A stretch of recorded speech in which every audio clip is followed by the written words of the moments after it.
Halo sahabat Clara, salam kasih dalam Kristus. Sebelum tonton video aku, jangan lupa tekan tombol subscribe, tekan juga tombol loncengnya ya.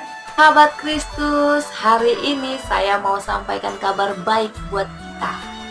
Nah, dari kitab Yesaya 52 ayatnya yang ke-7 firman Tuhan, saya bacakan buat setiap kita. Betapa indahnya kelihatan dari puncak bukit-bukit kedatangan si pembawa berita, yang mengabarkan berita damai, yang memberitakan kabar baik, yang mengabarkan berita selamat, dan berkata kepada Sion, Allahmu itu Raja. Saudaraku, kita harus mengerti kabar baik seperti apa di dalam kehidupan kita.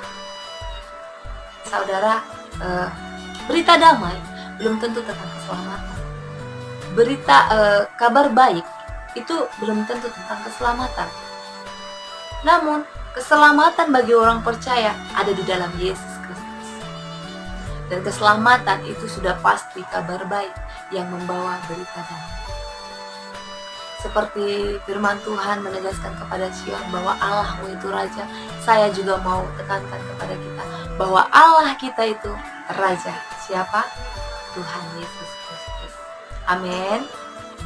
Saudaraku, kabar baik tentang keselamatan ada di dalam Tuhan Yesus Kristus.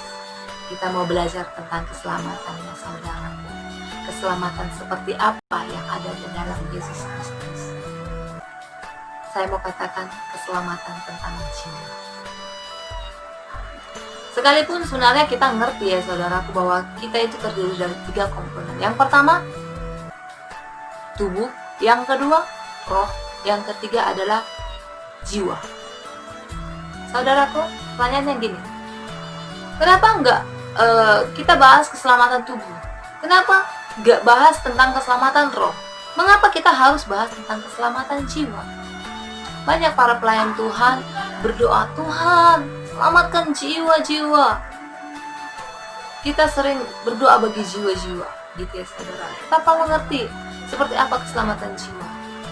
Saudaraku, sebelum kita dalam tentang keselamatan jiwa, saya mau memberikan pengertian tentang tubuh, tentang roh buat setiap kita. Kita sama-sama tahu ya saudara, bahwa tubuh kita berbicara tentang daging, tentang perbuatan-perbuatan daging. Dan kita mengerti bahwa tubuh kita ini terbuat dari debu tanah. Ya, sebagai orang Kristen kita tahu, kitab Kejadian 2 ayat 7 firman Tuhan mengatakan, ketika itulah Tuhan membentuk manusia dari debu tanah dan menghembuskan nafasnya, nafas hidup ke dalam hidungnya, hidup si manusia. Demikianlah manusia itu menjadi makhluk dan hidup. Mereka boleh bergerak, mereka boleh beraktivitas. Saya mau katakan saudaraku, kalau kamu hari ini rupamu cantik, kulitmu putih, bersyukurlah kepada Tuhan, berbanggalah karena Kristus. Jangan sombong, tidak ada yang perlu disombongkan. Karena ketika kita mati, tubuh kita ini akan kembali menjadi tanah. Amin. Nah, ada pesan Tuhan yang perlu kita tangkap hari ini.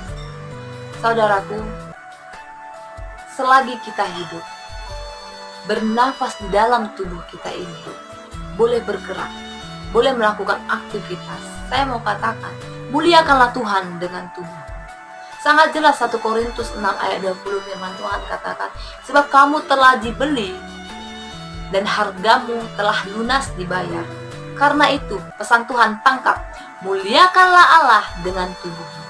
Saudaraku, firman Tuhan bukan saja menegur saya, tapi menegur saudara, sama-sama kita bertumbuh dalam Tuhan. Saya tahu tidak mudah hidup di dalam Tuhan, tetapi ketika kita mengandalkan roh Allah yang tinggal dalam kita, percayalah, Tuhan membela kehidupan kita. Percayalah, kita akan dimampukan, kita akan disanggupkan. Kemudian, poin yang kedua saya mau katakan, kenapa nggak keselamatan roh? Saudaraku, roh berbicara tentang nafas, ya. Nafas Allah yang dipercayakan di dalam tubuh kita supaya kita hidup, supaya kita bergerak. Saudara gini, gak ada yang perlu disombongkan dalam hidup kita. Ya, kalau hari-hari ini kita boleh bernafas, boleh hidup, melakukan aktivitas, rendah hatilah. Kejadian 2 ayat 7 firman Tuhan katakan bahwa roh yang ada padamu itu adalah titipan Tuhan. Titipan Tuhan. Jangan sombong. Ketika itulah Tuhan membentuk manusia dari debu tanah.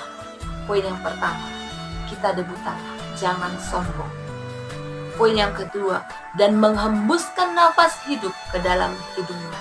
Dan demikianlah manusia itu menjadi makhluk yang hidup, boleh bergerak. Kalau kita meninggal saudara, roh kita itu kembali sama Tuhan. Rohnya akan kembali padanya. Gak ada yang bisa disombongkan dalam hal ini. Bersyukurlah. Boleh hidup, boleh sehat, boleh beraktivitas. Karena ada banyak orang yang hari-hari ini nafasnya tersengat-sengat, satu-satu di rumah sakit. COVID-19, penderitaan. Selagi sehat, ada pesan Tuhan buat kita hari ini. Mari tangkap menjadi rema dalam kehidupan kita. Selagi kita hidup, selagi kita bernafas dalam tubuh kita saat ini, layanilah Tuhan dengan rohmu yang menyala-nyala. Kitab Roma 12 ayat 11, firman Tuhan sangat tegas katakan, janganlah hendaknya kerajinanmu kendor, biarlah rohmu menyala-nyala, layanilah Tuhan. Amin. Sama-sama kita melayani Tuhan saudaraku. Saya tahu tidak mudah melayani Tuhan. Banyak hal tantangan, banyak hal yang harus diperhadapkan kepada kita. Namun sangkallah diri, pikulah salib. Buang segala keegoan, rendahkan hati. Di hadapan Tuhan rendahkanlah dirimu. Supaya ketika kita merendahkan diri di hadapan Tuhan, Tuhan yang meninggikan kita. Amin. Pasti ada kesulitan-kesulitan saudaraku. Tapi percayalah, Tuhan pasti menolong kita. Bersandarlah padanya. Tuhan akan membela kita, memampukan kita. Saudaraku yang terkasih, keselamatan bagi orang percaya itu ada di dalam Tuhan Yesus Kristus. Amin. Percaya. Dan keselamatan itu berbicara tentang kabar baik yang membawa damai sejahtera. Jikalau hari ini kamu beroleh keselamatan, ada kabar baik padamu. Dan padamu juga ada berita damai dalam Kristus. Saudara, berita tentang keselamatan jiwa. Di poin ketiga yang akan saya sampaikan buat setiap kita. Kalau tadi saya katakan tentang keselamatan roh, tidak ada yang disombongkan. Karena ketika kita meninggal, roh kita itu akan kembali kepada pemiliknya. Nafas Tuhan itu akan kembali padanya. Keselamatan tubuh, tidak ada yang perlu disombongkan. Kalau kamu cantik, kalau kamu hari ini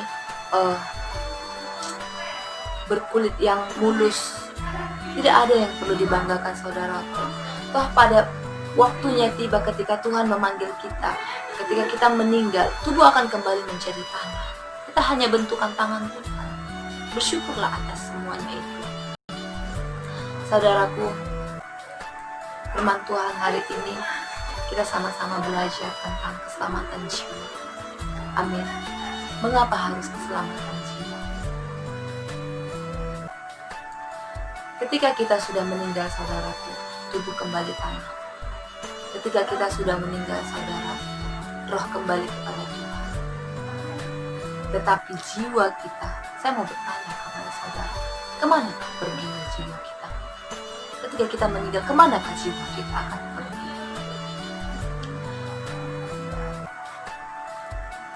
Jiwa manusia itu berbicara tentang pikiran, tentang perasaan, juga kehendak. Kemanakah pikiran kita ketika kita meninggal?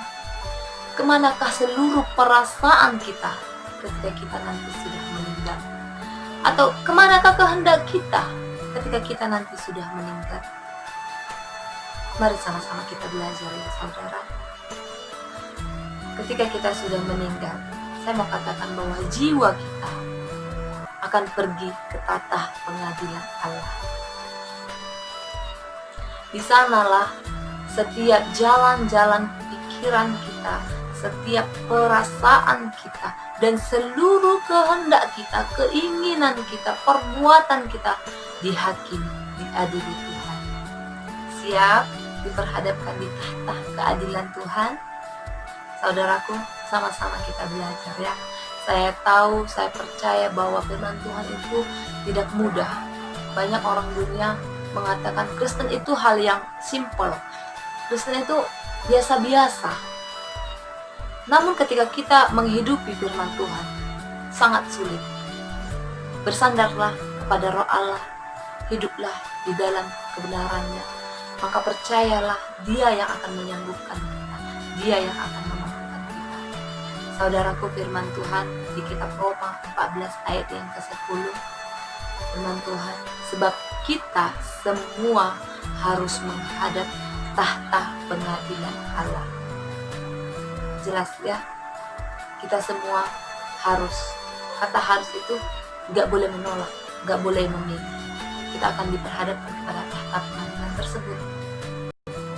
Ayatnya yang ke-11 dikatakan, 11 kok kayak gini, 11 dikatakan, karena ada tertulis, demi aku hidup, demikianlah firman Tuhan, semua orang akan bertekuk lutut di hadapanku, dan semua orang akan memuliakan Allah. Yang ke-12 firman Tuhan katakan, demikianlah setiap orang di antara kita akan memberi pertanggungan jawab tentang dirinya sendiri kepada Allah. Amin. Sangat jelas ya, Roma 14 ayat 10 sampai 12 katakan, setiap orang, kita, saya dan saudara akan memberi pertanggungan jawab tentang dirinya sendiri kepada Allah. Jadi tentang keselamatan gak boleh nebeng, saudara. Jangan pernah lagi kita hidupi kehidupan seperti ini. Kamu kemana? Gereja ya? Aku gak gereja, doain aku ya. Sekali dua kali boleh. Orang tersebut berdoa buat kita, orang tersebut jadi berkat buat kita. Namun keselamatan itu menjadi tanggung jawab masing-masing. Amin. Saya mau katakan, jiwa kita akan bertanggung jawab memberi kesaksian tentang diri kita sendiri di hadapan tahta pengadilan Allah. Saudaraku, mengapa kita hari ini masih hidup? Masih boleh bernafas, boleh makan, boleh pakai baju yang cantik, masih boleh bergaya, say hi sama teman. Pertanyaannya, mengapa kita masih hidup di hari ini? Saudaraku, gini ya, janganlah kita menganggap sepi kekayaan dan kemurahan Tuhan. Tuhan mau kita bertobat di dalam tuntunan kemurahan-Nya. Ya, kalau hari ini kita belum bertobat. Kitab Roma ayat 4-8 firman Tuhan, saya mau bacakan buat setiap kita. Maukah engkau menganggap sepi kekayaan kemurahan-Nya, kesabaran dan kelapangan hati-Nya? Nya di sana berbicara tentang Tuhan kita ya, Yesus Kristus. Tidakkah engkau tahu bahwa maksud kemurahan Allah itu ialah menuntun engkau kepada pertobatan? Tadi saya sudah katakan, kalau kita masih hidup, Tuhan mau kita bertobat. Kalau kita masih hidup, jangan pernah kita menganggap sepi kekayaan dan kemurahan-Nya. Tadi firman Tuhan ayat yang keempat, yang kelima saya bacakan buat setiap kita. Tetapi oleh kekerasan hatimu yang tidak mau bertobat, engkau menimbun murka atas dirimu sendiri pada hari waktu mana murka dan hukuman Allah yang adil akan dinyatakan, yaitu hidup yang kekal kepada mereka yang tekun berbuat baik, mencari kemuliaan, kehormatan dan ketidakbinasaan. Tetapi murka dan geram kepada mereka mencari kepentingan diri sendiri yang tidak taat kepada kebenaran, melainkan taat kepada kezaliman. Saudaraku, saya berdoa kiranya Roh Kudus memberikan kita pengertian tentang keselamatan ini. Amin. Jangan keraskan hatimu. Sama-sama kita bertobat. Mari jangan pernah menimbun murka atas diri sendiri pada waktu hari murka Tuhan. Mari, jangan pernah berbalas kejahatan dengan kejahatan, saudaraku. Tetapi bertekunlah, berbuat baik, carilah kemuliaan Tuhan, kehormatan yang tidak pernah binasa. Tetaplah kita kerjakan keselamatan kita dengan takut dan gentar. Itu pesan saya buat kita semua, saudara. Kiranya ketika kita ngerti bahwa tidak ada yang disombongkan dari tubuh kita ngerti bahwa roh kita itu yang ada dalam tubuh kita, nafas kehidupan yang dipercayakan Tuhan dalam hidup kita adalah titipan. Janganlah suka hati lagi hidup. Hiduplah muliakan Tuhan. Hiduplah melayani Tuhan. Bertekunlah. Andalkan roh Allah. Pasti kita bisa. Pasti kita mau. Dan keselamatan di dalam hidup kita gak bisa nebeng, saudara. Keselamatan jiwa kita adalah pertanggungan jawab pribadi lepas pribadi masing-masing diri kita. Dan itu sebuah keharusan. Kiranya firman Tuhan menegur kita. Kiranya firman Tuhan menjadi berkat buat kita. Tuhan Yesus memberkati. Shalom.